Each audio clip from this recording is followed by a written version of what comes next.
Praise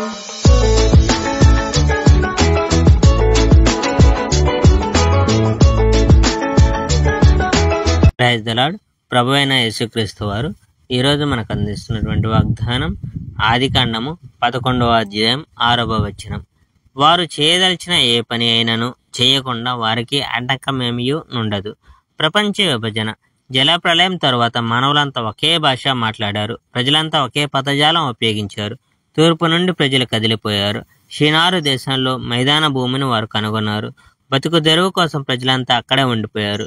మనం ఇటుకలు చేసి అవి గట్టిపడేందుకు వాటిని కాల్చాలి అనుకున్నారు ప్రజలు. ఇల్లు కట్టుటకు ప్రజలు రాళ్ళు గాక ఇటుకలనే ఉపయోగించారు. అలాగే అడుసు కాక తారును ఉపయోగించారు. అప్పుడు ప్రజలు ఇలా అనుకున్నారు, మన కోసం మనం ఒక పట్టణం కట్టుకోవాలి. ఆకాశం అంత ఎత్తుగా మనం ఒక గోపుర శిఖరం కట్టుకోవాలి. ఇలా గనక చేస్తే మనం ప్రఖ్యాతి చెందుతాం. ప్రపంచమంతా మనం చల్లా చెదురవకుండా ఒకే చోట మనమంతా కలిసి ఉంటాం. ఆ పట్టణాన్ని, ఆ గోపుర శిఖరాన్ని చుచ్చుటకు యెహోవా దిగి వచ్చాడు. ప్రజలు వాటిని నిర్మిస్తూ ఉండడం యెహోవా చూశాడు. యెహోవా ఇలా అన్నాడు, ఈ ప్రజలంతా ఒకే భాష మాట్లాడుతున్నారు. వీళ్ళంతా కలిసి ఉమ్మడిగా ఈ పని చేస్తున్నట్టు నాకు కనబడుతుంది.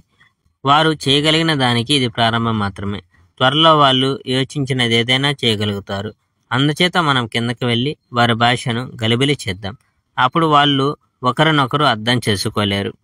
ఆ ప్రజలు భూలోకం అంతటా చెదిరిపోయేటట్టు యెహోవా చేశాడు కనుక ఆ పట్టణాన్ని కట్టుకోవడం ఆ ప్రజలు ముగించలేకపోయారు. మొత్తం ప్రపంచంలోని భాషను దేవుడు గలిబిలి చేసిన చోటు అదే కనుక ఆ స్థలం బాబేలు అని పిలువబడింది. బాబేలు లేక బబులోను, దీని అర్థం ఏమనగా తారుమారు. కనుక ఆ స్థలం నుండి భూమి మీద ఇతర చోట్లన్నిటికీ ఆ ప్రజలను యెహోవా చెదరగొట్టాడు. షేము కుటుంబ చరిత్ర. షేము కుటుంబ చరిత్ర ఇది.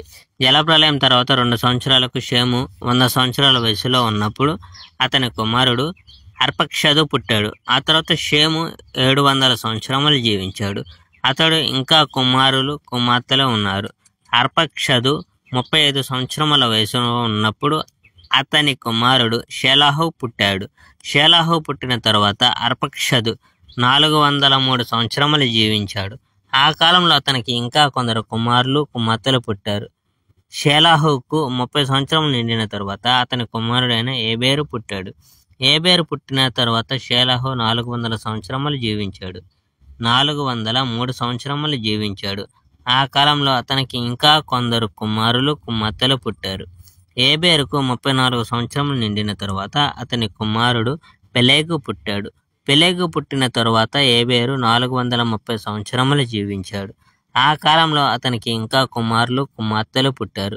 Praise the Lord. May God bless our India.